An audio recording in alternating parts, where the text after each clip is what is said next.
नमस्कार दोस्तों, स्वागत है आपका एक और नई वीडियो पर। दोस्तों, आज मैं एक ऐसी अद्भुत कहानी लेकर आया हूँ जिसको आप सुनकर आपके होश उड़ जाएंगे, क्योंकि दुनिया की पहली बार एक ऐसी कहानी है, सच्ची घटना पर आधारित है ये। तो आज हम बात करेंगे एनालिस मिशेल की। तो दोस्तों, इसके बारे में पूरी जानकारी हम डिटेल से देखते हैं। तो अब नीचे आते हैं। दुनिया की कई लोग भूत पेशाब पर विश्वास करते हैं, तो कई लोग इसे महज वहम मानते हैं, मगर ये ऐसी सच्ची कहानी है जिसे सुनकर आप भी आत्माओं पर यकीन होने लगेगा। ये कहानी इसलिए भी हम है क्योंकि ये उस देश की है जहाँ विज्ञान पर, तर्क पर विश्वास किया जाता है, जहाँ अंधविश्वास की कोई जगह नहीं है। कहानी है एनालिस मिशेल की। तो उसका जन्म जर्मनी के बवारिया शहर में हुआ था। 21 सितंबर 1952 में हुआ था। परिवार की बात करें तो ईसाई धर्म से ताल्लुक़ रखता था। वे लोग धर्म को लेकर बेहद कट्टर थे। वह ईश्वर को मानते और अपने धर्म का प्रचार करते। परिवार वालों को देखकर एनालिस ने भी ये सोचा था कि वह बड़े होकर अपने धर्म का प्रचार करेगी, मगर किस्मत को कुछ और ही मंजूर था। जब एनालिस 16 साल की हुई तो उसे टेम्पोरल लोब एपिलेप्सी नाम की बीमारी का शिकार हो गई। इस बीमारी में मरीज न सिर्फ अपनी याददाश्त खोने लगता है, बल्कि उसका अपने शरीर पर कोई कंट्रोल नहीं रहता। एनालिस के परिवार ने उसे पहले अपने गुरु को दिखाया। जब गुरु इस बीमारी को ठीक करने में नाकामयाब रहे तो परिवार एनालिस को डॉक्टर के पास ले गया, मगर 5 साल तक के लंबे ट्रीटमेंट के बावजूद एनालिस ठीक नहीं हो पाई। न खुलकर हंसती थी, न खुलकर रोती थी। ऐसी क्या बीमारी थी? तो दोस्तों, बच्चे की तबीयत दिन बर दिन खराब होती जा रही थी। वह अजीबोगरीब हरकतें करती, जिसे देखकर परिवार और परेशान हो गया। फिर उन्होंने ये समझ लिया कि उनकी बेटी को कोई बीमारी नहीं है, उसके अंदर किसी भूत प्रेत का वास हो गया। इसके बाद एनालिस के माता पिता ने सोचा कि इसके सर्च में किसी पादरी को दिखाना चाहिए। उससे पहले उन्होंने एस्ट्रो ओड नाम शख्स को घर बुलाया, जो उनकी जान पहचान का था। एस्ट्रो ने देखा कि एनालिस पर्स पर पड़ी हुई है। जैसे एनालिस ने एस्ट्रो को देखा तो पर्स पर ही पेशाब कर दिया और उसे चाटने लगी। इसके बाद वो पास पड़े कोयले के टुकड़े को खाने लगी। इस दौरान एस्ट्रो ने नोट किया कि एनालिस के चेहरे पर एक अजीब सी हंसी है। वो न खुलकर हंसती हैं और न खुलकर रोती हैं। वो एक ही एक्सप्रेशन देती हैं, वो भी अजीब सी हल्की सी हंसी का। वो तुरंत समझ गया कि एनालिस के अंदर किसी शैतानी आत्मा का वास है। यह एनालिस की तस्वीर, ऐसी हालत हो गई थी इसकी। शरीर में थी उसके 6 आत्माएं। क्या थी इसका भी पूरी हम डिटेल से जानकारी लेते हैं आत्माओं का। एस्ट्रो ने एनालिस के माता पिता को सलाह दी, एनालिस का झाड़ फूक या तंत्र मंत्र से इलाज करवाना चाहिए। एनालिस के माता पिता ने एस्ट्रो की बात मान ली। इसके बाद 2 पादरियों ने पहली बार एनालिस पर तंत्र मंत्र की क्रिया की।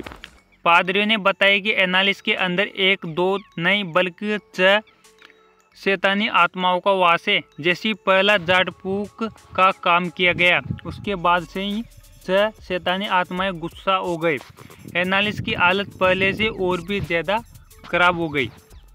देख सकते हो आप, इतनी खतरनाक हालत हो गई इसकी। फिर मोटी मोटी चैन से बांधा जाने लगा, क्योंकि वो कंट्रोल नहीं होने लगी तो उसे चैनों से बांध दिया गया। एनालिस की खराब हालत को देखते हुए दोनों पादरियों ने दोबारा झाड़ फूक किया, मगर परेशानी ये थी कि एनालिस कभी एक जगह टिक कर नहीं बैठती थी। इससे झाड़ फूक की क्रिया करने में दिक्कत हो रही थी। इसलिए उन्होंने ही एनालिस को मोटी मोटी चैन से बांधना शुरू कर दिया, ताकि वो एक जगह टिक कर बैठी रहे। कई बार झाड़ फूक की क्रिया की गई, मगर एनालिस की हालत में जरा भी सुधार नहीं हो रहा था। दोनों पादरियों को इस दौरान एनालिस के शरीर में कब्जा कर चुकी आत्माओं के बारे में पता चल गया था।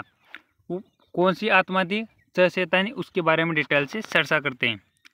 दोनों पादरियों ने एनालिस के माता पिता को बताया कि उनकी बेटी के अंदर 6 लोगों की आत्माएं रही हैं।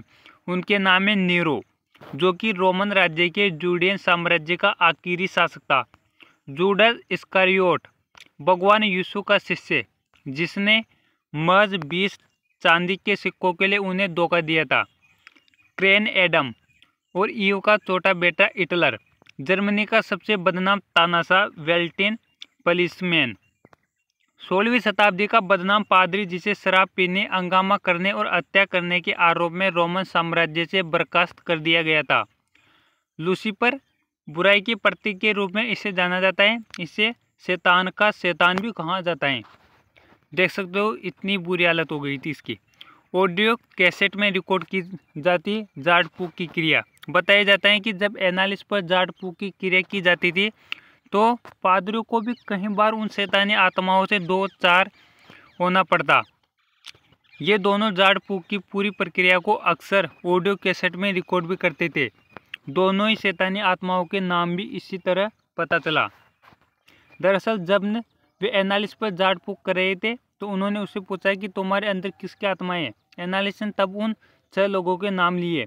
एक ऑडियो में एनालिस की ये बात रिकॉर्ड भी हुई। इससे उसकी आवाज़ भी बेहद डरावनी सुनाई दे रही थी। मतलब जो आवाज़ पहले थी एनालिस की, उन आत्माओं से उनकी आवाज़ अलग हो गई, चेंज हो गई, पूरी आवाज़ में बदलाव हो गया था। खाने पीने नहीं देते थे। एनालिस के अंदर शैतानी ताकतें इतनी हावी हो चुकी थी कि वह अपने माता पिता को भी उठाकर पटक देती, उन्हें नाखूनों से नोच लेती थी। एक समय आया जब कोई भी एनालिस के पास जाने की ही हिम्मत नहीं रखता था। डर लगता था सबको। यहाँ तक कि एनालिस खुद पर कई बार हमला कर देती हैं और घायल हो जाती हैं। इसी बीच एनालिस की हालत में थोड़ा सुधार हुआ, मगर ये खुशियाँ महज कुछ ही दिनों के लिए थी। थोड़े समय बाद उसने खाना पीना भी छोड़ दिया। जब पादरी पूछते हैं कि वो ऐसा क्यों कर रही है तो एनालिस कहते हैं कि उसके अंदर के शैतान उसे कुछ भी खाने पीने नहीं देते।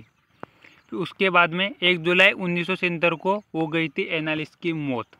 धीरे धीरे एनालिस कुपोषण का शिकार हो गई। उसकी हालत बहुत ज़्यादा खराब हो गई थी। 30 जून 1976 के दिन उस पर अंतिम बार 67वीं बार झाड़ फूक की क्रिया की गई। इस दौरान एनालिस ने कहा कि वह अब तक चुकी है, अब उसे इस शरीर से छुटकारा पाना है। बस फिर 1 जुलाई 1976 की सुबह एनालिस की मौत हो गई। उस समय वह महज 23 साल की थी। मतलब दोस्तों इतनी छोटी उम्र में ही एनालिस की मौत हो गई थी। इसके बाद जब एनालिस को पोस्टमार्टम किया गया तो पता चला कि उसकी मौत कुपोषण का शिकार होने की वजह से हुई। फिर डॉक्टर्स ने उन दोनों पादरियों पर एनालिस के माता पिता को गुमराह करने का आरोप लगाया। डॉक्टरों ने कहा कि समय रहते यदि एनालिस को मेडिकल ट्रीटमेंट दिया जाता तो वह बच जाती। अब सच क्या है इसके बारे में किसी के पास सही जवाब नहीं है। दोस्तों ये थी आज की हमारी छोटी सी वीडियो। 23 साल की लड़की के साथ बहुत बुरा हुआ, ये सच्ची घटना है दोस्तों यदि आपको ये वीडियो पसंद आई है तो लाइक ज़रूर करना, चैनल पे नए हो तो सब्सक्राइब ज़रूर करना। जय हिंद, वंदे मातरम।